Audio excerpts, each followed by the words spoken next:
یہ وہ چکر جو چل رہا ریسیویبل تھا, ریسیو نہیں وہ میں آپ کو بتا دیتا ہوں.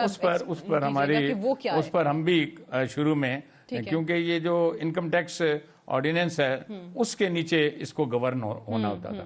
پچھلے دنوں میں نے دیکھا کہ کچھ لوگوں نے کچھ آرٹیکلز وغیرہ بھی لکھے, کوئی نیوز بھی آئے سیکشن 12 پہ. اس پہ کیا ہوا کہ پھر ہم نے ایک اپنی پارٹی کے لوگوں کا ایک ہم نے کمیٹی بنائی جس کو ہیڈ کر رہے تھے. ظاہر ہے کہ ہمارا تو ذرا لیگل ذرا ہوتا ہے کہ ہم دیکھیں ہے کیا بات. اس میں تھے شیخ حسن الدین صاحب جو کہ ہمارے سینئر نائب صدر ہیں, اور میاں عاشق حسین صاحب ہیں جو صدر ہیں پنجاب کے, اور اس کے بعد ہیں محمد ارشد وہ مرکزی نائب صدر. یہ لوگ ایکچولی ایکسپرٹ ہیں لاء کے بھی اور انکم ٹیکس کے بھی. انہوں نے تمام وہ جو کہ ریلیونٹ لاز تھے, اس میں بہت سے لاز آتے ہیں انکم ٹیکس کے, اس کے بعد انہوں نے ایک اپنا اوپینین دیا. اوپینین انہوں نے نہ صرف پاکستان کے سٹینڈرڈ سے دیا بلکہ انٹرنیشنل سٹینڈرڈ سے بھی انہوں نے ایک اوپینین دیا, اور آج ہم اس کو ریلیز بھی کر رہے ہیں, اور اگر آپ چاہو گی تو ہم آپ کو بھی دے دیں گے. نہیں بالکل بتائیے, اور میرے خیال سے ہمارے پروگرام کے تھرو بھی لوگ سننا چاہیں گے کہ یہ جس نیب آرڈیننس کی بات کر رہے ہیں اور اس کی جس شک کا ذکر کرتے ہیں اس میں آخر ایسا ہے کیا. یہ انکم ٹیکس آرڈیننس کی بات کر رہے تھے. جی بالکل. انکم ٹیکس آرڈیننس میں 2-3 چیزیں ہوتی ہیں. جنہوں نے لکھا انہوں نے سیکشن 12 کی صرف بات کی کہ سیلری کیا ہوتی ہے, لیکن یہاں پر یہ بات یہ بھول گئے کہ جو انٹرنیشنل سٹینڈرڈ ہوتے ہیں ٹیکسیشن کو کرنے کے لیے, اس میں 2 چیزیں آپ کو دیکھنی پڑتی ہیں کہ کیا آپ کا ٹیکس ہے, آپ کے اثاثے کتنے اور آپ کی لائبلٹیز کتنی ہیں. اب جو آپ وہاں پر یہ ایک ایڈمیٹڈ بات ہے, ان کے جو وکیل صاحب تھے جو جے ٹی کی ہیئرنگ کے بعد پیش ہوتے رہے, انہوں نے خود ایڈمٹ کیا اپنے ریٹن آرگومنٹس میں کہ یہ بات درست ہے. ہم وہاں پر چیئرمین ہیں اور چیئرمین کی سیلری بھی لکھی ہوئی ہے, اور ساتھ ہی وہ اقامہ کا ایشو کہ ہم نے اقامہ بھی وہ لیا ہوا ہے, ایڈمیشن تو آ گیا, سارا ایڈمیشن آ گیا. اب سوال یہ پیدا ہوتا ہے کہ آپ وہاں سے جو آپ کی سیلری ہے, وہ سیلری جب آپ باہر سے لیتے ہو, وہ پھر سیکشن 37 آتا ہے, 37 انکم ٹیکس آرڈیننس کا, وہ کہتے ہیں کہ انکم فرام ادر ریسورسز. اچھا, اس کے بعد پھر 2 سیکشن اور آتے ہیں. پھر ایک سیکشن ہوتا ہے 101 اور دوسرا ہوتا ہے 102. اس میں یہ ہوتا ہے کہ اگر باہر سے آپ کو کوئی انکم ہے, باہر سے آپ کوئی سیلری لے رہے, وہ پھر کیا چیز ہوتی ہے, اس کو بھی پاکستان میں ٹیکسیبل بنایا جاتا ہے. اچھا, یہ ضروری نہیں ہوتا. اب آپ جب تنخواہ آپ کی مل رہی ہے آپ کو, تو آپ کی مرضی آپ نہ لیں, آپ اپنے جو بھی آپ کا امپلائر ہے آپ اس کو جو ہے نا کہیں آپ ڈپازٹ کرتے جائیں.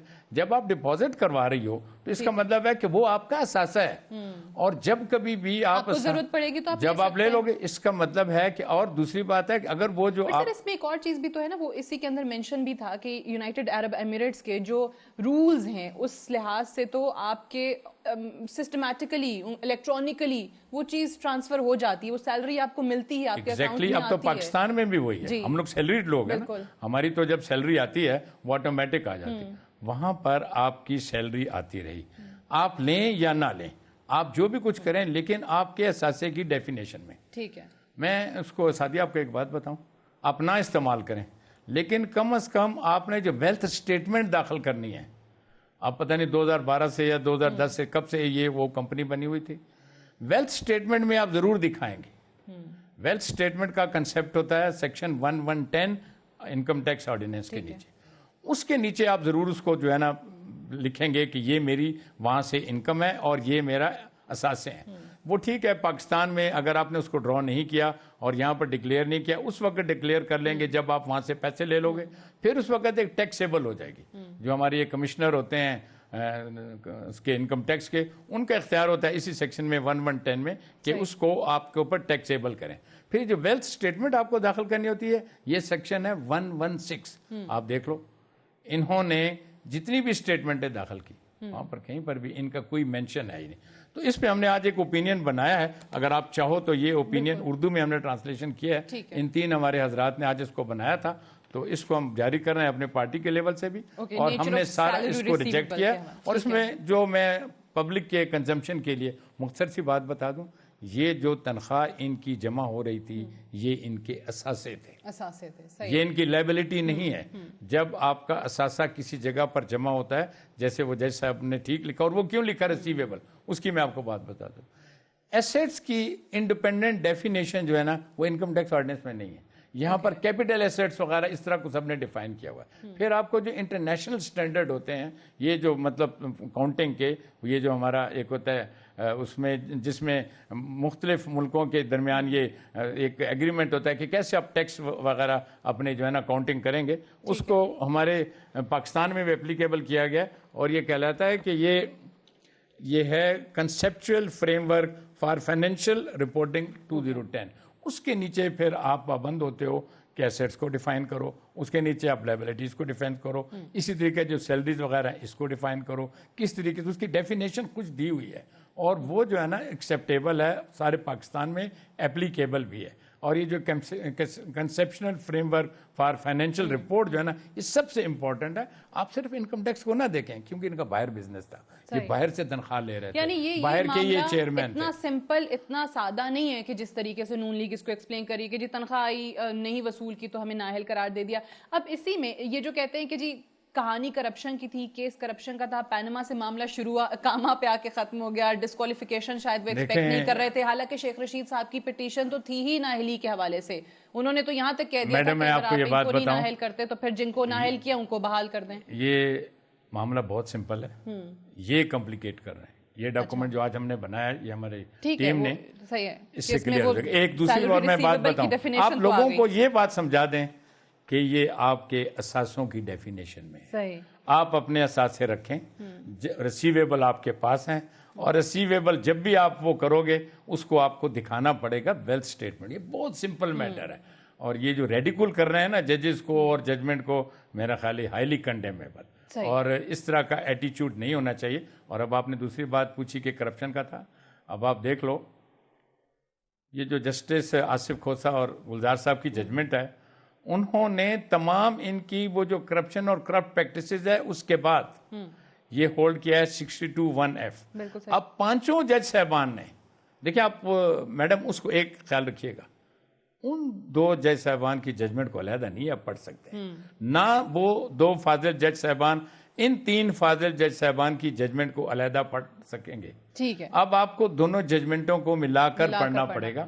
اس میں ایک کا تو یہ ہوا کہ انہوں نے یہ بھی کہہ دیا FZE جو ان کی کمپنی تھی, اور انہوں نے بھی اڈاپٹ کیا اسی کے آرگومنٹس کو. اس کے ٹیسٹ میں آپ کو بتا دیتا ہوں, آج تک سپریم کورٹ میں کسی بھی ان تین معزز جج صاحبان میں سے یہ نہیں کہا کہ ہم ان کے ساتھ ڈس ایگری کرتے ہیں. وہ ڈیسنٹ صرف اس بات کا ہوا تھا, ڈیسنٹنگ کا ورڈ بھی لکھا ہوا ہے کہ ہم چاہتے ہیں کہ پروب کرو, آپ نے کہا. اور جب پروب کر کے آ گیا, چیف جسٹس صاحب اس وقت پابند نہیں تھے کہ 5 ممبر بینچ کو دوبارہ بٹھا دے, کیونکہ لیکن اس کو یہ پابندی اس لیے کرنی پڑی. اب دیکھیں نا, ہمارے جو چیف جسٹس صاحب ہیں سپریم کورٹ کے رولز کے تحت کام کرتے ہیں. وہاں پر ایک رول ہوتا ہے, آرڈر ہوتا ہے, آرڈر ہے 11. آرڈر 11 کے نیچے پھر آپ کو بینچز بنانے پڑتے ہیں. اچھا, جہاں ڈفرینس آف اوپینین ہے نا وہاں پر آپ بینچ جو ہے نا سیپریٹ بنائیں گے. یہاں پر کیونکہ ڈفرینس آف اوپینین نہیں تھا, ایک ہی بینچ بنایا. ان دونوں پانچوں بینچز نے ایک دوسرے کی جو بھی ریزنز تھیں اس کو اڈاپٹ کیا. اب آپ پوچھیں گے وہ کیسے, ایک سیکنڈ, جب آپ ججمنٹ کوئی جج صاحب لکھ رہے ہوتے ہیں نا, ججمنٹ ہر جج اپنا علیحدہ نوٹ بھی لکھ سکتا ہے. یہ جو 21ویں ترمیم کا کیس چلا تھا سپریم کورٹ میں, اس میں میرا خیال 6 سے 7 جج صاحبان نے اپنے نوٹ لکھے تھے, لیکن الٹیمیٹلی میرا خیال ہے کہ اس میں 10 ججز نے ایگری کیا, 3 کے علیحدہ نوٹ آ گئے. اگر وہ ججمنٹ علیحدہ کوئی ہوتی تو پھر اس کے اوپر اس کو مائنر میں اس میں سیپریٹ لکھنا پڑتا. اور دوسرا ٹیسٹ یہ 20 اپریل کو ہوا تھا. آج تک انہوں نے ریویو فائل کی ہے جسٹس کھوسہ صاحب کے ججمنٹ کے اگینسٹ یا گلزار صاحب کے ججمنٹ کے اگینسٹ. وہ بائنڈنگ ججمنٹ ہے.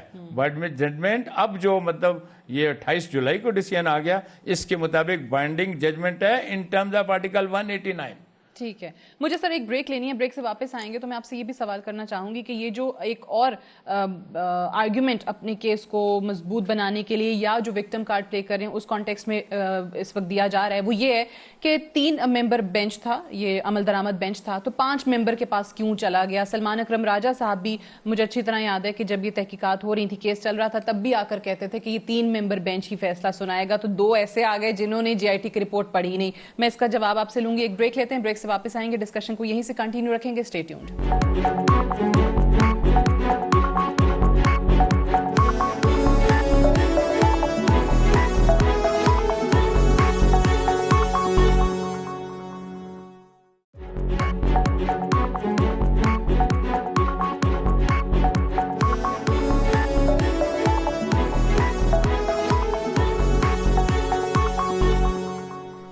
Welcome back. پروگرام میں ایک بار پھر سے خوش آمدید. ہمارے ساتھ افتخار محمد چودھری صاحب آج پروگرام میں موجود ہیں, سابق چیف جسٹس آف پاکستان. سر یہ فرمائیں کہ 3 ممبر بینچ نے فیصلہ دینا تھا, یہ 5 ممبر بینچ کہاں سے آ گیا؟ 2 تو پہلے ہی فیصلہ دے چکے تھے, انہوں نے تو جے آئی ٹی کی رپورٹ ہی نہیں پڑھی تھی. یہ موقف ہے نون لیگ کا, اس پہ آپ کیا کہتے ہیں؟ میرا خیال کہ ان کا موقف غلط ہے. میرا بھی شروع میں یہی خیال تھا کہ 3 ممبر بینچ اچھا اس کا وہ کریں گے, لیکن جب جے آئی ٹی کی رپورٹ آ گئی, جے کی رپورٹ میں تمام ہیئرنگ ہوئی, پھر ان کی ہیئرنگ جو کہ جے ٹی میں ہیئرنگ ہو رہی تھی, اور وہ جو ایشوز آلریڈی وہ سیٹل ہو گئے تھے جس میں انہوں نے کہا کہ جی فراڈ کیا ہے, جھوٹے ڈاکومنٹس داخل کیے ہیں, یہ سارا کچھ صحیح تھا. آپ نے دیکھا ہوگا کہ جو 20 اپریل کی ججمنٹ تھی جس میں انہوں نے کہا تھا کہ ایک امپلیمنٹیشن بینچ بنے گا اور وہ جے ٹی جو بھی کچھ ہوگی, وہ 5 ممبرز نے فیصلہ سنایا تھا. اس لیے ان 5 ممبرز کو بٹھانا پڑا. اگرچہ یہ ٹھیک ہے کہ ان کا فیصلہ آلریڈی 2 ممبر کا ان کے اگینسٹ ہو چکا تھا, ان 3 کا ممبر کا فیصلہ کسی کو نہیں پتا تھا. ججمنٹ ریزرو ہوتی ہے, یہ کسی کو نہیں پتا تھا.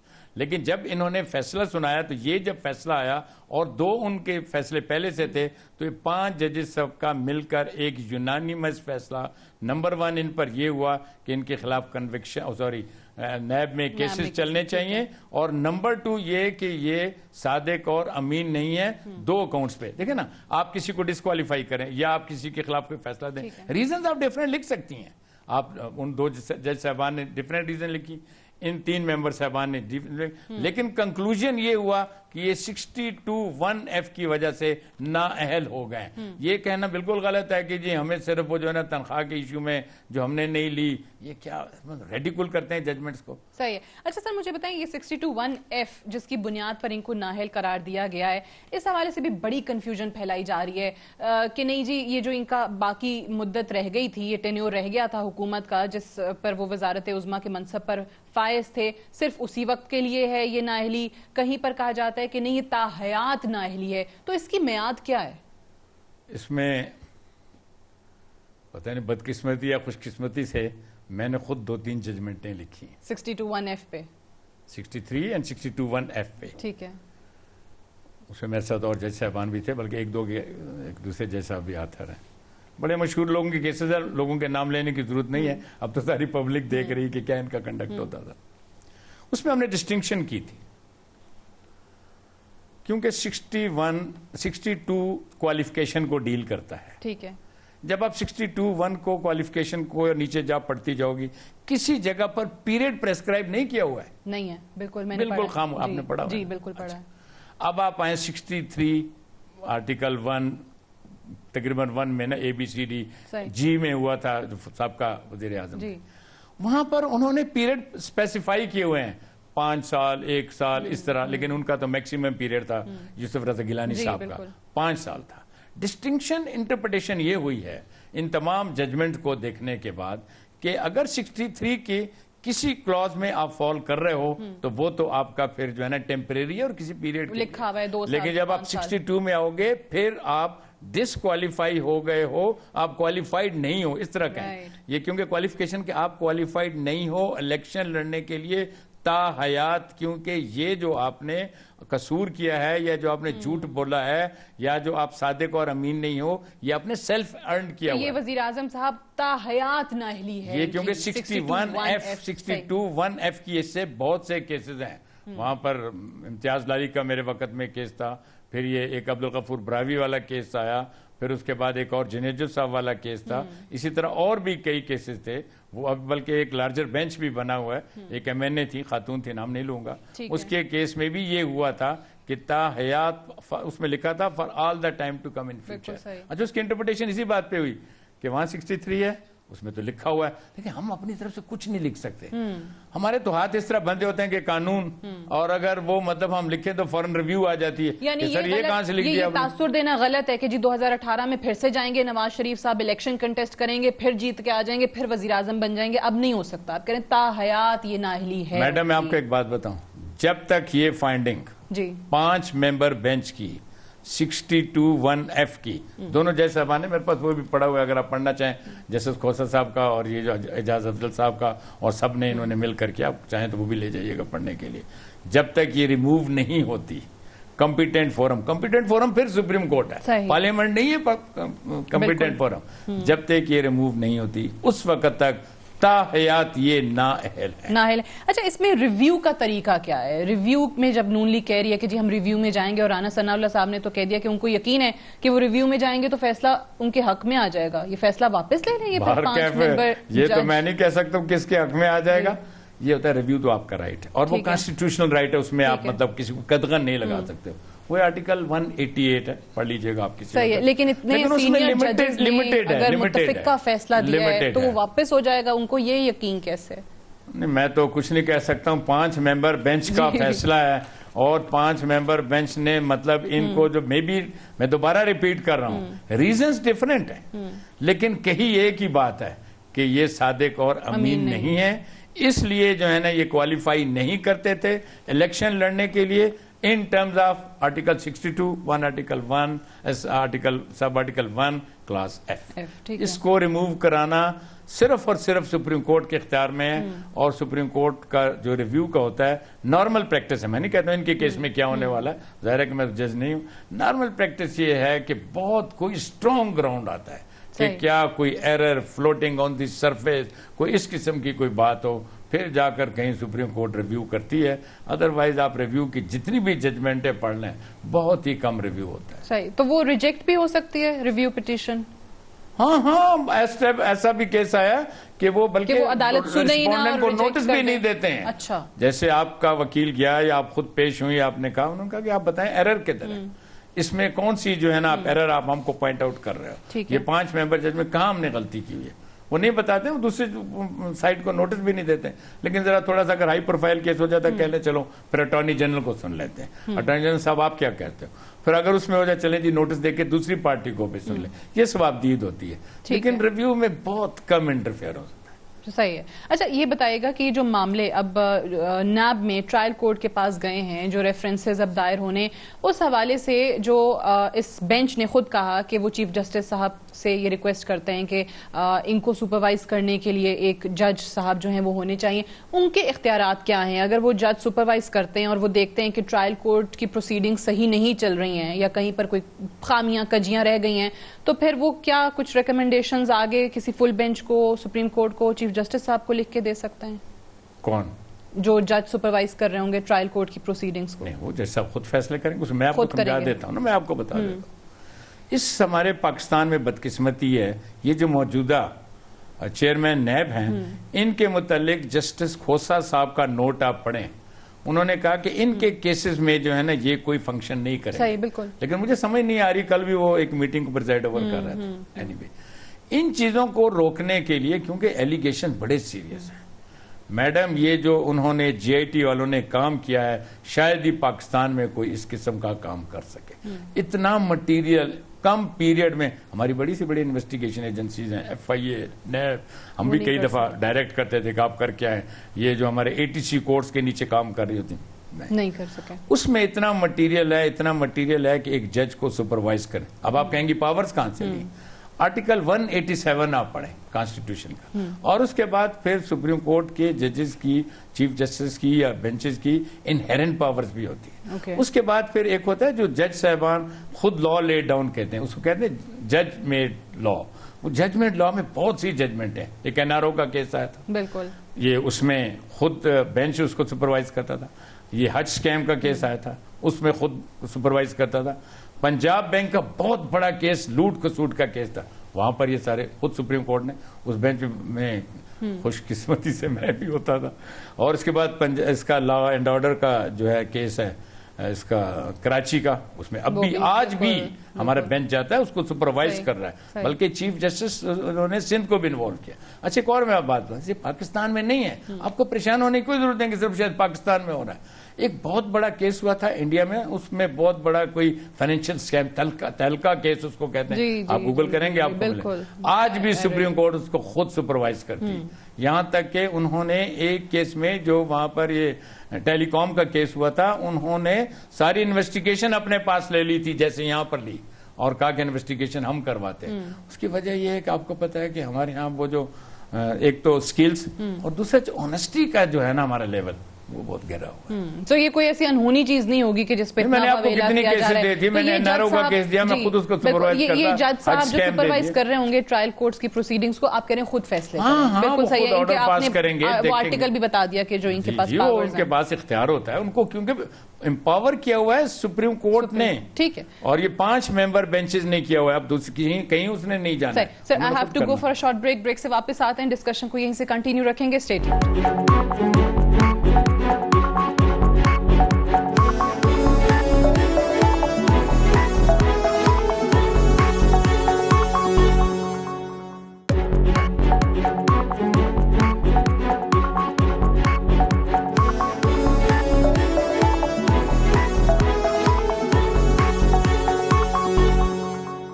Welcome back. آپ دیکھ رہے ہیں 92.8 with Sadia Afzal. Chief justice, former chief justice Iftikhar Muhammad Chaudhry صاحب ہمارے ساتھ موجود ہیں.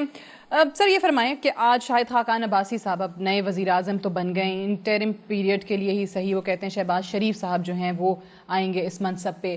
کیا آئین پاکستان میں انٹرم پرائم منسٹر کی کوئی گنجائش ہے؟ نہیں, بالکل نہیں. یہ جو ہے نا یہ غلط, بلکہ اس آفس کو لیٹ ڈاؤن کرنے کی کوشش کی جا رہی ہے. اس میں یہ بالکل فل فلیج پرائم منسٹر ہیں, اور وہ کیونکہ اب تو میرا خیال ہو گیا تھا 235 شاید ان کو ملے ہیں, تو وہ فل میجورٹی سے آئے ہیں, اور وہ for all intent and purposes he is the prime minister, اور اس کو جو ہے نا کنٹینیو کرنا چاہیے. کیونکہ یہ تو کوئی بات نہیں ہے کہ آپ کی فیملی کا ہی کوئی ضروری ہے, اور اس کے بعد 45 دنوں کے بعد آپ جو ہے نا وہ, اور ابھی کم از کم میرا خیال ہے کہ میرا بھی تھوڑا سا پولیٹیکل, یہ جو میری پارٹی ہے پاکستان جسٹس ڈیموکریٹک پارٹی, تھوڑی سی سروے وغیرہ ہم دیکھتے رہتے ہیں. اب شاید جو وہاں پر الیکشن ہوگا جس میں جو بھی کوئی لڑے گا, جو ان کے نواز شریف صاحب, آج اس کا اسکیجول بھی آ گیا ہے, 10 سپٹمبر سے پولنگ اس کے اوپر ہو رہی ہے, وہ بڑا ٹف کمپٹیشن اب ہونا ہے, وہاں پر نیک ٹو نیک فائٹ ہوئے گی اس میں. تو کچھ لوگ تو مشورہ دے رہے ہیں کہ شہباز شریف صاحب پنجاب میں ہی رہیں اور یہی کنٹینیو کریں, تو آپ بھی اس کے حامی ہیں؟ نہیں, میں تو یہ کہتا ہوں کہ جو بھی آدمی ہوتا ہے اس کو جو ڈیلیور کرنا ہوتا ہے, جہاں پر ہے ہر جگہ جا کے ڈیلیور کر سکتا ہے.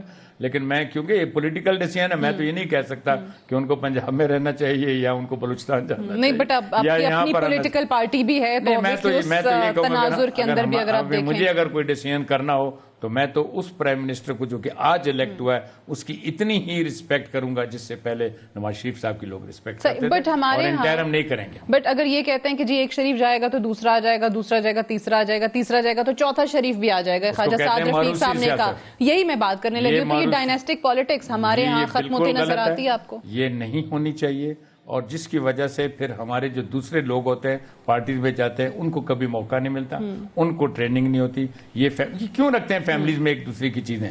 تاکہ اپنے جو سیکریٹس ہوتے ہیں جن میں کرپشن, کرپٹ پریکٹسز, پیسہ بنانے کا اور جو لین دین ہوتے ہیں, وہ گھر سے باہر نہ جائیں. اب آپ دیکھ لیں نا, ایک آدمی کو انڈیپینڈنٹ آ جائے گا, وہ تو ساری باتیں ایکسپوز کر دے گا. اب جیسے ہمیشہ یہی آتا ہے کہ جب یہاں کسی اور پولیٹیکل پارٹی کی گورنمنٹ آ جاتی ہے, پھر نیب میں کیسز کا پھر انبار لگنا شروع ہو جاتا ہے. تو میرا خیال ہے کہ یہ بالکل ہمیں اس کو کنڈیم کرنا چاہیے, اور یہ بالکل غلط بات ہے. ٹھیک. اچھا سر, یہ جو پہلے ہم بات کر رہے تھے کہ سپریم کورٹ کے حوالے سے یا ججز کے حوالے سے بہت سارے ریمارکس آ رہے ہیں, ایون عدالت کے احاطے کے اندر ہم دیکھ رہے ہوتے ہیں آصف کرمانی, دانیال عزیز, طلال چودھری بات کر رہے ہوتے ہیں, تنقید کر رہے ہوتے ہیں. ایون خواجہ سعد رفیق نے تو یہ جو فیصلہ ہے اس کو 58(2)B سے تعبیر کیا ہے. دیکھیں, میں آپ کو ایک بات بتاؤں, اگر آپ کے حق میں فیصلے ہوں, آپ کو اگر پاکستان میں آنے کی اگر اجازت دے وہ جوڈیشری دے, آپ کی اگر 11 سال پرانی کنوکشن سیٹ اسائڈ کرے وہ جوڈیشری کرے, آپ کو 1993 میں جوڈیشری دوبارہ انسٹال کرے وہ تو جوڈیشری کرے. اس کے بعد جو آپ کی فیوریبل فیصلے ہوں, جیسے وہ جسٹس ناصر ملک صاحب نے ایک کمیشن بنایا, اس میں اس ٹائم تو جوڈیشری آپ کو بڑی اچھی لگتی ہے, اور جب آپ کے خلاف کوئی فیصلہ آ گیا, آپ کبھی 52 سے تعمیر دے رہے ہو. 52 بھی ایک قانون تھا, اور اس قانون کے نیچے یہ بھی سارے اس کو ریکٹیفائی بھی کرتے رہے, لیکن یہ کہنا بالکل غلط ہے. اس میں میری گزارش یہ ہے کہ پہلے بھی ان کی سپیچز آلریڈی سپریم کورٹ کے پاس گئیں, سپریم کورٹ کو ان کے خلاف جو ہے نا بڑا سخت ایکشن لینا چاہیے. دیکھیں, آپ کا رائٹ تو ہے آرٹیکل 19(a) میں, آپ کرٹیسائز کریں لیکن آپ اس طرح کی نہ کریں کہ جس سے کورٹ اور ججز لیٹ ڈاؤن ہوں. ایسی عجیب عجیب سی سٹوریاں آپ دیکھو کمرشل, یہ جو ہمارا سوشل وہ پہ میڈیا میں کیا کچھ, یہ ساری چیزیں کنڈیم ہونی چاہیے. ٹھیک, اب میں ایک سینئر ہمارے صحافی ہیں انصار عباسی صاحب, انہوں نے جو سٹوری دی ہے میں ذرا ان کو کوٹ کرنا چاہوں گی, اس پہ پھر میں آپ کی رائے چاہتی ہوں. انہوں نے کہا کہ جناب معاملہ سیاسی گاڈ فادر اور سسیلین مافیا کی اربوں کی کرپشن ڈھونڈنے سے شروع ہوا, لیکن ختم ان کی نہ لی گئی تنخواہ ظاہر نہ کرنے پر قصوروار ٹھہرا دیا. یہ میں نے آپ کو یہ پہلے وہی والی ایکسپلین چیز کر آ دیا گئی, یہ اب انصار عباسی صاحب نے لکھا ہے کہ وہ جو انہوں نے کہا وہ بالکل غلط ہے. یعنی کرپشن اینڈ کرپٹ پریکٹسز صادق اور امین ان کے اگینسٹ ثابت ہو گیا, 5 ممبر بینچ نے کہا ہے. اور جہاں تک نہ لینے والی تنخواہ اس کے لیے آج ہم نے پیپر بھی ایشو کر رہے ہیں. وہ بالکل ان کی اسٹیٹمنٹ آف ویلتھ میں آنا چاہیے تھا, جو کہ انہوں نے ڈکلیئر نہیں کیا, جو کہ سیکشن 12(2). اس میں کوئی پرابلم نہیں ہوتا. ایسے ضرور نہیں ہوتا کہ آج آپ نے الف لکھ لیا تو بے نہیں لکھ سکو گے. جب آپ کیس سن رہی ہوتی ہے تو بہت سی چیزیں سامنے آ جاتی ہیں. اب یہ دیکھو, یہ جو تھا والیوم نمبر 10 کا جس کے لیے انہوں نے نیشنل انٹرسٹ میں کہا تھا کہ اس کو اوپن اپ نہ کریں, یہ تو کچھ 13, 14, 15 کوشچنز میں نہیں آ رہا تھا. لیکن جب آپ نے ایویڈنس ریکارڈ کرنا شروع کیا, پتا چلا جسٹس اعجاز الاحسن صاحب نے اس کمپنی کے متعلق FZE جو کیپٹل FZE ہے اس کے متعلق اپنے اس نوٹ میں لکھا تھا, جو کہ 20 اپریل کا, تو نئی بات تو تھی نہیں. اور پھر وہاں سے میٹر چلا, کیونکہ جو JIT تھی اس کو تو ساری فائلیں پڑھنی پڑتی تھی. یہ انہوں نے جج صاحب نے کیا لکھا ہوا ہے اس پر کیا ظاہر ہے کہ پروب ہو رہا ہے. اچھا سر, ویسے آپ کے پاس I'm sure کوئی نہ کوئی انفارمیشن تو ہے والیوم 10 کے حوالے سے, اس میں کیا ہو سکتا ہے ایسا جو نیشنل انٹرسٹ کو سامنے رکھتے ہوئے کہا گیا کہ اس کو نہ ہی کھولا جائے, پھر یہاں سپریم کورٹ نے کہہ دیا کہ اگر آپ اصرار کرتے ہیں تو کھول دیتے ہیں, جس پہ شریف خاندان کے وکیل جو ہیں تھوڑا سا پیچھے ہٹ گئے تھے. تو میں آپ کو بہت کلیئر کر دوں, میرے پاس کوئی انفارمیشن نہیں ہے. اچھا, دوسری میں آپ کو بات بتا دیتا ہوں اس میں کیا چیز ہے. دیکھیں, ہمیشہ جب بھی کورٹ یا کوئی انویسٹیگیٹنگ ایجنسی کلیم کرے پریولیج کلاسیفیکیشن کسی بھی فائل کی یا کسی بھی ڈاکومنٹ کی, اس کا مطلب ہے کہ کوئی ایسی بات ضرور ہے جو کہ آپ کے نیشنل انٹرسٹ کے اگینسٹ. ان بات کو کرنے کے بعد میں آپ کو بتاؤں, جس دن ہیئرنگ ہو رہی تھی جج صاحبان نے کہا کہ ہم والیوم نمبر 10 کو کھول دیتے ہیں. بالکل. ان کے فاضل وکیل صاحب کو کہا یہ لیں فائل پڑھیں, اس میں ایک ہوتی ہے, ظاہر ہے کہ ہمارے وقتوں میں بھی اس قسم کی سمریز بن کے آتی تھی, اس کہتے ہیں ایگزیکٹو سمری. جب آپ ایگزیکٹو سمری پڑھ لیتے ہو نا تو آپ کو پورا کرکس پتہ چل جاتا ہے اس کے بیچ میں ہے کیا. اس کے پڑھنے کے بعد انہوں نے فائل دی واپس, ان کا نہیں جی باقی چیزیں ڈسکس کرنے کی ضرورت نہیں. یہ دیکھیں, میں آپ کو ایک بات بتاؤں, سپریم کورٹ کو یہ آج برا بلا کہہ رہے ہیں, اس کے لیے they should be held accounted for. ایک ساتھ ہی بات بتاؤں, سپریم کورٹ نے ان کے کیس میں بہت زیادہ ریسٹرینٹ سے بھی کام لیا ہے. آپ کہو گی کس طرح ریسٹرینٹ سے کام لیا ہے؟ سب سے پہلے وہ جو جھوٹا ایویڈنس داخل ہوا اور وہ جو جھوٹا ایویڈنس لا کر JIT نے دکھایا, جس کو یہ کاؤنٹر نہیں کر سکے اپنے ریٹرن آرگومنٹس میں بھی, پڑھ لیں نکال کر, اس کی سزا سپریم کورٹ خود دے سکتی تھی. اگر مطلب سپریم کورٹ بلاتی, جو ریسپانسیبل تھے 4-5 جو ڈاکومنٹ تھے وہیں سزا دے کر ہتھکڑیاں لگا کر گھر بھیج. سر ویسے یہ جعلی دستاویزات سپریم کورٹ میں جمع کرانے کی سزا کیا ہے؟ آپ کے ٹائم پہ کسی نے جرات کی تھی ایسے؟ نہیں, یہ فیک ڈاکیومنٹ سبمٹ کرا دیا کرتا تو آپ کا لگے پڑ رہا. میں آپ کو ایک بات بتاؤں, اس کی کیونکہ سمری ٹرائل ہوتی ہے نا, تو سپریم کورٹ بہت سزا تو نہیں دی کہ 7 سے 14 سال جو ہوتی ہے, کیونکہ سمری ٹرائل میں آپ کم از کم جو ہے نا اس کے 6 منتھس بھیج سکتے ہیں, 6 مہینے کے لیے. لیکن ایک بڑی اچھی بات ہو گئی کہ سپریم کورٹ نے جہاں جو ہے نا ریسٹرینڈ ایکسرسائز کیے, ساتھ ہی انہوں نے دونوں مطلب تینوں اور دونوں کا یہ کہا کہ وہ جو نیب ہے وہ اس چیز کو بھی دیکھے گا کہ وہ اگر کوئی اس قسم کے ڈاکومنٹ آئیں, کیونکہ یہ جو نیب آرڈیننس ہے نا اس میں سیکشن 30 ہے, وہ جو سیکشن 30 ہے نا, اگر کوئی فالس ایویڈنس اور اس قسم کا ڈاکومنٹ ریکارڈ پر آئے گا, نیب کو بھی یہی اختیار ہے جو کہ اس کو دوسری عدالتوں کو ہوتا ہے. بٹ سر ایک اس میں سوال یہ, کیونکہ جب یہ پروسیڈنگز چل رہی تھیں تب بھی بہت سارے لوگ اس پہ بات کر رہے تھے کہ آپ نے خود کہا کہ ان کے کیس کے اندر ریسٹرینٹ شو کیا ہے, ان کو ایک تو یہ کہنے کا جواز نہ ملے کہ فیئر ٹرائل نہیں ہوا, کتنے مواقع ان کو ملے, پارلیمان سے لے کر supreme court, JIT, again supreme court, کوئی چیز سامنے نہیں آئی. لیکن یہ جو قانون ایک اقتدار میں بیٹھے خاندان کے لیے تھا, کیا عام آدمی کے لیے بھی یہ قانون ہے ملک میں؟ اس کے ساتھ بھی کیا اتنے ہی ریسٹرینٹ کا مظاہرہ کرتی سپریم کورٹ؟ بہت سی جگہ پر کئی دفعہ جو کنٹیمپٹ میں لوگ آئے ہوتے ہیں ان کو معافی کیوں مل جاتی ہے؟ سزائیں سپریم کورٹ کم کس لیے کر دیتی. وہ دیکھیں یہ ہمارا بڑا گولڈن پرنسپل ہے کہ ایک آدمی سپریم کورٹ اوور نہیں کرتی اپنے آپ کو ایکٹنگ اوور ایکٹ نہیں کرتی تاکہ کسی کو یہ نہ ہو کہ شاید مجھے سنا نہیں. اب یہی جو ان کی آپ نے کہا کہ فالس ایویڈنس یہ ڈاکومنٹس آئے وہ کیلیبری والا اور وہ جو ایگریمنٹس جھوٹے ثابت ہوئے, قطری کے خط کا آپ دیکھ لیں بالکل جھوٹا ہوا. اب وہ جو سیکشن 30 ہے نیب میں وہ کیسے چلیں گے اس کا وہاں پر کاؤنٹ فار ہونا ہے اور وہاں باقاعدہ سزا ہوگی. اور یہاں تو سمری ہو جاتی ہے نا اگر 6 مہینے ہو جاتی. اب دیکھیں ہمارے ایک وزیر اعظم صاحب کو ٹل دی رائزنگ آف دی کورٹ نہیں ہوئی تھی, 5 سال بھگتا تھا انہوں نے, اور وہ تھارو جینٹل مین, اس نے ایک بات نہیں کی تھی. اس طرح کی باتیں آپ دیکھ لو ریکارڈ نکال کر, وہ رسپیکٹیبل طریقے سے اپنے گھر چلا گیا تھا. اور وہ دیکھیں آج بھی لوگ اس کی رسپیکٹ کرتے ہیں. جو بھی کچھ ہے ہمارے اختلافات جو بھی ہوں, لیکن اس آدمی نے بہیو کیا, کورٹ رسپیکٹ کی. آج بھی لوگ رسپیکٹ کرتے ہیں اس آدمی کی. اس نے کورٹ کے لیے کبھی بات نہیں کی. میں نے کہا نا کہ آپ کے حق میں تو ہو جائیں تو آپ سارے ٹھیک ہیں, جس دن آپ کے خلاف ہو گیا فیصلہ آپ نے وہ تو یہاں تک کہہ رہے ہیں نا کہ یہ وہ عدالت ہے, یہ وہ ججز ہیں جن کی بحالی میں ہم نے جنگ لڑی ہے, ایک اہم کردار ادا کیا, اور دیکھیں ان ججز نے کیا کیا ہمارے ساتھ. آپ کا کیا خیال ہے کہ اگر آپ نے کسی ججز کو بحال کرایا یا سوری وہ جو موومنٹ تو آپ لوگ چلا رہے تھے, میڈیا چلا رہا تھا, سوسائٹی چلا رہی تھی, لائرز ہمارے بلیک کوٹ چلا رہا تھا, پولیٹیشین تو نزدیک نہیں آ سکتے تھے. لیکن جس وقت ان کی اپنی حکومت پنجاب میں وہ جو گورنر صاحب فوت ہو گئے نا, سلمان تاثیر صاحب جو مر گئے, انہوں نے ان کی گورنمنٹ ٹاپل کر دی کیونکہ ان کے خلاف جو ہے نا یہاں پر فیصلہ ہو گیا تھا سپریم کورٹ میں. اس کے بعد انہوں نے ڈیسائیڈ کیا کہ پنجاب سے بھی حکومت گئی, یہاں کے بھی ختم ہو گئے کیونکہ نواز شریف صاحب تو اس وقت میں نے بھی نہیں تھے. پھر انہوں نے فیصلہ کیا. اور ایک اور دوسری بات, اگر آپ نے کوئی نیکی کی یعنی کہ اس ملک کے لیے انسٹیٹیوشن کو بحال کیا, تو کیا آپ اس کا جو ہے نا ریوارڈ مانگ رہے ہو کہ آپ قتل کر کے آ جاؤ یا کرپشن کر کے آ جاؤ, ہم آپ کو چھوڑ دیں گے کیا؟ یہ نہیں ہوتا. ایسے کہاں ہوتا ہے. ٹھیک ہے, ایک بریک لیتے ہیں, بریک سے واپس آتے ہیں, ڈسکشن کو یہیں سے آگے بڑھائیں گے. ہمارے ساتھ رہیے.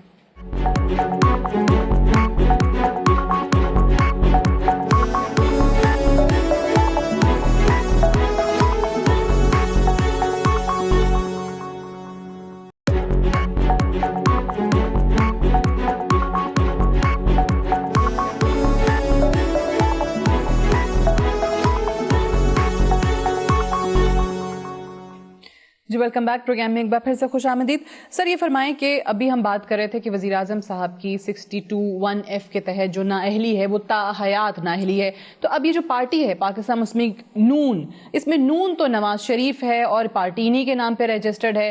تو جب وہ نون ہی نااہل ہو گیا تا حیات, تو پھر اس پارٹی کا نام کیا, قانونی تقاضا کیا ہے, تبدیل کرنا پڑے گا اگر یہ ہیڈ نہیں رہ سکتے تو؟ اس میں آپ حوالہ دے سکتی ہیں اس کا پولیٹیکل پارٹیز آرڈر جو ہے نا, ٹھیک ہے, 2001. اس میں یہ ہے کہ وہ آدمی ممبر بن سکتا ہے جو کوالیفائڈ کرے الیکشن لڑنے کا, اور جو یا ہیڈ آف دی پارٹی بن سکتا ہے, اور جو آدمی کوالیفائی نہیں کرتا وہ پھر ہیڈ آف دی پارٹی نہیں رہ سکتا.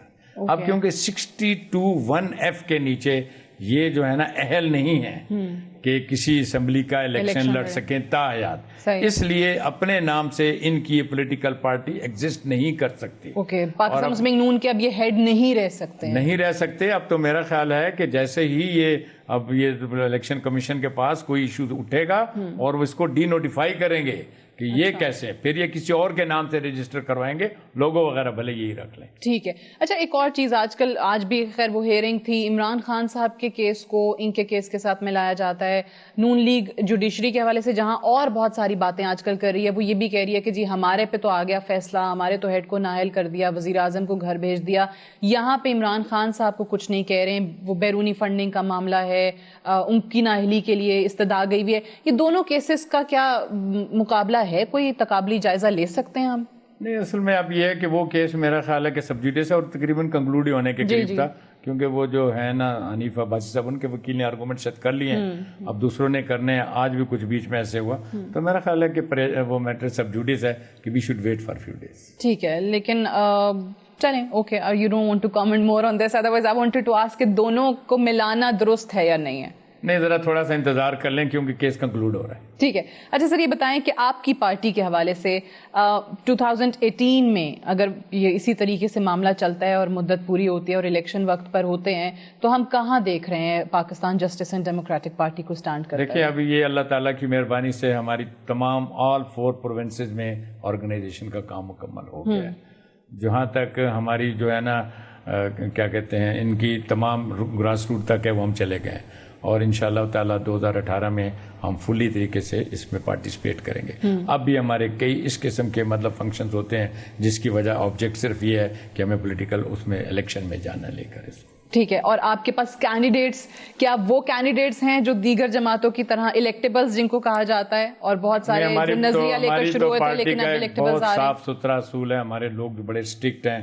وہ کہتے ہیں کہ سر ان کو لے کر آئیں جو واقعی صادق اور امین ہوں, جو واقعی صحیح لوگ ہوں, وہ ان کے خلاف کوئی ایلیگیشنز نہ ہوں. اب کیا بات ہے, ایک طرف نواز شریف صاحب کی کل ڈسکوالیفائی ہوئی ہے, دوسرا آپ کا جو برابر کا ساتھی ہے عمران خان, وہ مطلب پولیٹیشین ساتھی میں نے کہا, وہ آج پیشیاں وہاں پر بھگت رہا تھا. اسی طرح اور بھی کئیوں کے خلاف جو ہے نا نیب میں کیسز پینڈنگ ہے, وہ وہاں جا کر بھی پیشیاں کرتے. اب یہ پنجاب بینک کا دوسرا بینک کتنا لوٹ مار ہوا تھا, تو کیسز ہی ہیں نا سب کے خلاف. اس طرح نہیں ہونا چاہیے. صاف ستھری سے لائیں گے قیادت, چاہے وہ غریب سے غریب آدمی ہو, اسٹریٹ مین ہوئے گا, ہم اس کو پریفر کریں. بٹ ہمارے ہاں تو ایک المیہ ہے نا کہ الیکشن وہی لڑ سکتا ہے جس کے پاس پیسہ بہت ہوتا ہے. جو سیاست چل رہی ہے وہ تو یہی چل رہی ہے, ہلکے کی سیاست ہے, ہلکے میں لگاؤ, لوگوں کو کھلاؤ, ووٹ مل جائیں گے اور منتخب ہو کے آ جاؤ. وہ پیسہ کہاں سے آئے گا Pakistan Justice and Democratic Party کے پاس؟ پاکستان جسٹس پارٹی کو لوگ سپورٹ کر رہے ہیں, اور آپ دیکھیں پیسے کی بغیر بھی انشاءاللہ ہم الیکشن لڑیں گے, اور یہی ہم تبدیلی لا کر دکھائیں گے لوگوں کو. تو تبدیلی یعنی ایک اور جماعت کا نعرہ تھا, لیکن اب وہ تبدیلی کو تو میں مانتا نہیں. وہ کیا تبدیلی, آپ دیکھیں وہ تبدیلی نہیں ہوتی. تبدیلی آپ کچھ سبسٹینشیل لے کر آئیں. ابھی ان کے پاس کتنے چانسز تھے, انہوں نے کیا تبدیلی کی؟ آج ان کے لیڈر صاحب اس میں کاؤنٹنگ میں نہیں گئے, کیونکہ وہ ایک اور ایشو آج وہ اٹھا ہوا ہے ٹی وی پر صبح سے, کوئی ان کی MNA صاحبہ پتہ نہیں کیا کچھ کہہ رہی. جی وہ چھوڑ کے چلی گئی پارٹی. دکھ والی بات ہے. پارٹی چھوڑ دی اچھی, تو بہت سی باتیں کی, بالکل, اور بھی کہا, کرپشن کی بات بھی کی, یہ دکھ والی بات ہے. تو یہ تبدیلی نہیں ہے. تبدیلی یہ کہ گراس روٹ سے آپ لے کر آئیں. یہ جن کے نام ابھی میں نے آپ کو دیا اور وہ جنہوں نے اوپینین بنایا, آپ ان سے جا کر ملیں. کتنا ان کے پاس نالج ہے, کتنے شیخ صاحب سے بات میں نے آپ کو کہا نا, ادھر ارشد صاحب سے, پھر یہ 1 منٹ کے لیے چھوڑتے نہیں ہیں اتنا. ظاہر ہے سر یہ لوگوں میں مکس اپ ہیں, یہ لوگ یہ کہتے ہیں جی لوگوں کا اوپینین یہ, آپ ضرور آج اس کو جو ہے نا جاری کریں. ٹھیک. اچھا لیکن ایک چیز جو ابھی ہم پورا کیس کے حوالے سے بھی بات کر رہے تھے, جس طریقے سے سپریم کورٹ کا فیصلہ ہے, یہ تو ایک کیس ہے. سراج الحق صاحب کی جو پٹیشن ہے وہ 450 لوگوں کے حوالے سے ہے. اب آپ کو کیا لگ رہا ہے کہ احتساب کا عمل جو کہتے تھے کہ وزیر اعظم سے ٹاپ سے شروع ہونا چاہیے, جس کا آغاز تو ہو گیا, یہ باقی لوگوں تک بھی جائے گا یا یہیں تک محدود رہے گا؟ نہیں, میں تھوڑی سی بات بتاؤں. سراج الحق صاحب والی وہ پٹیشن جو 450 ہے نا, وہ پینڈنگ ہے. یہ سراج الحق صاحب نے پھر درمیان میں نئی پٹیشن داخل کی تھی, وزیر اعظم والی. وزیر اعظم نہیں داخل کی تھی, لیکن اب ایک میڈم ماڈل سیٹ ہو گیا. جتنی بھی ان اتھرائزڈ اس ملک کی دولت کو لوٹا گیا ہے, کل ایک ورلڈ بینک نے سروے جاری کیا ہے. اس سروے کے مطابق پاکستان سے تقریباً $14 بلین پاکستان سے انڈیا گئے ہیں. تو یہ ملک کی دولت کو لوٹنے کا ہے. US سے بھی انڈیا جا رہا ہے, UAE سے بھی جا رہا ہے, پاکستان سے بھی گئے. کب سے گئے؟ 2013 کے بعد سے. تو یہ پیسہ واپس آتا بھی نظر آئے گا. اس پہ بھی اقدامات. Do you see are institutions working now, جن کو دھکا دے دے کے اور سپریم کورٹ چلا کے, اب ہر کیس کو تو سپریم کورٹ سپروائز نہیں کر سکتی, ہر کیس کے اوپر تو سپریم کورٹ ڈائریکشن نہیں دے سکتی. آپ کے پاس ٹیلنٹڈ لوگ ہیں, آپ کے پاس آنےسٹ لوگ ہیں. اب آپ دیکھ لیں جو GIT میں لوگ بیٹھے تھے, کیسا انہوں نے کام کیا, کتنا ایک پریشر تھا, اور یہاں تک کہ ان کی بیوی بچوں کو بھی انوالو کرنے کی کوشش کی گئی. پاکستان میں آنےسٹ لوگوں کا, کمپیٹنٹ لوگوں کا فقدان نہیں ہے. آپ دیکھیے گا کہ ماڈل سیٹ ہو گیا ہے, اچھی کوئی حکومت الیکٹ ہو کر آ گئی, یہ ملک کا سارا پیسہ واپس آئے گا, آپ کا بجٹ اس سے ہوا کرے گا, ملک میں خوشحالی آ جائے گی. ہمارا تو مینیفیسٹو یہی ہے ہماری پارٹی کا, کہ ہم کہتے ہیں کہ یہ جتنا $200 بلین یہ جو باہر ہمارا سویٹس میں دوسری جگہ میں پیپلز پارٹی کو دیکھو وہ بھی پیسے لے کر چلے گئے, یہ آئے یہ بھی پیسے لے گئے. اب مجھے بعض ٹائم خیال آتا ہے کس منہ سے آپ کہہ رہے ہو کہ ہم لائیں گے, تو تم خود کیا کرتے رہے ہو. تو یہ سارا پیسہ ملک میں واپس آنا چاہیے. So it won't be a mere promise. آپ کہہ رہے ہیں آپ کر کے نہیں, ہماری تو مینیفیسٹو میں یہ بات ہے, آپ کو بھجوا دیں گے, پڑھ لیجئے گا. سر مینیفیسٹو میں تو باقی پارٹیز نے بھی بہت کچھ لکھا ہے. نہیں, لیکن اس طرح سے کلیئر کٹ کوئی نہیں لکھتا تھا. ٹھیک ہے, یہ تو دشمنی لینے والی بات ہے نا سب لوگوں کو نا, ہم تو انشاءاللہ لینے کے لیے تیار ہیں, اللہ مالک ہے. Right, thank you so much sir. I have to wind up ہے. بہت بہت شکریہ افتخار محمد چودھری صاحب آج ہمارے ساتھ موجود رہے. اس کیس کے حوالے سے کافی سیر حاصل بحث ہم نے کی ہے آج, کیونکہ بہت ساری چیزیں تھیں جن میں تھوڑی کلیریفیکیشن کی ضرورت تھی, وضاحت کی ضرورت تھی, قانونی نقطے تھے وہ ان کے سامنے رکھیں. That's all for tonight. I'll see you tomorrow. Inshallah. اجازت دیجیے. خدا حافظ.